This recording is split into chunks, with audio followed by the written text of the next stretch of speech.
Hello guys, I'm Iceman404 back with another Vim tutorials video. Today I'm going to teach you about more powerful uses of that substitute command which we learned in previous video. So without further ado, let's open up our Vim. Okay, I'm going to open one text. So in this video what I'm going to teach you is that we can not only substitute our words in the present file that is open, we can make it work behind or whatever files are there in our directory without opening in the current window. This is one very powerful usage of that substitute command which I will be showing you. Just follow along with me. Okay, I'm going to show you how it can be done. So first of all, let me go to visual mode.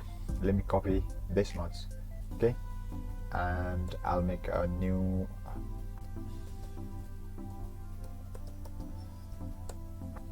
okay, let me paste whatever I copied there, and I'll save this back. And when I open this, our terminal editor, there are total 3 text files, one Python document, one Python document 2. And let me quit this. As you can see below in this power line, we have only one text open. Now what I want to do is I want to make changes. I want to make changes to this Python word, and I want to replace Python with let's say other programming language. In my case, I will replace with say Julia. Now what I will be doing is, first of all, I go into command mode. I will give this argument. So I will be replacing Python word with Julia in all the text file that is in the directory. So I will be giving the correct command in this current directory. Wildcard for everything that ends in with the file name extension of .txt, and I'm going to press enter. So what it did was it put everything in our argument list. To check whatever file entered in our argument list, we're going to simply display with args. It will show there are 3 text files in our argument list. Now now the fun part begins. Now I'm going to write the substitute command. Okay, the same previous substitute command. What was our previous substitute command? I get into enter mode. The previous substitute command was substitute, and I'm going to be specifically searching for Python, so I can use the escape sequence to use this angle bracket. These are part of regular expressions, but regular expressions are a bit too much to take in at the moment, but this is all part of regular expression. So for my case, it's Python, and again I'm going to use the escape sequence for this closing angle bracket character, and I'm going to be replacing with Julia. And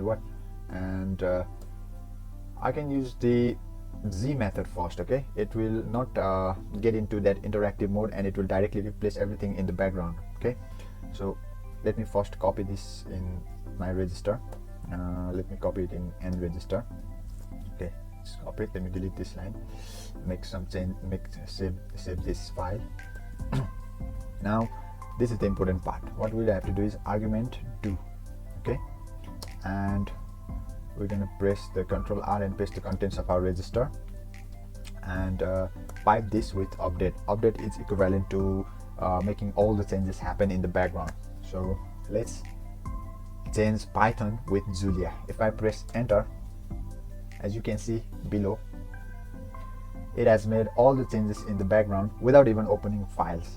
Now look at this. If you can see, let me open everything. Okay, I will show you in my okay,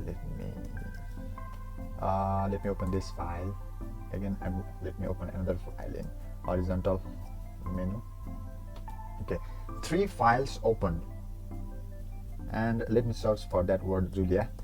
See, every Python word was replaced with Julia, So in this way we can use this command to perform our even more powerful string replacement techniques. This can also be changed in an interactive way. Let's do this argument to do and paste the contents of our register, and we can use this interactive method. But let me first change Julia to something else. Let me change into Ruby, for example, and we are searching Julia this time, so we're going to put Julia, and we can put that interactive mode with that appended letter C, and we're going to pipe it and update. If we press enter, we are instantly into this interactive mode. Make changes. First, Julia, I don't want to make change, so I don't want to be replacing this. I want to be, so this way I can move around interactively, replacing whatever words I want. So another file, it opened itself. This was another file that that the command opened itself, but I'm in an interactive mode. So everything done. Now if you open one other file and search for Ruby, there are certain Ruby's word. Again, if we search for Julia, there are certain Julia words. That means in interactive mode we only selected words that we really wanted to replace with. So that is how we can make even more powerful changes with this argument command, and you are free to experiment, or you are free to make your own habit of changing or replacing text using this argument command.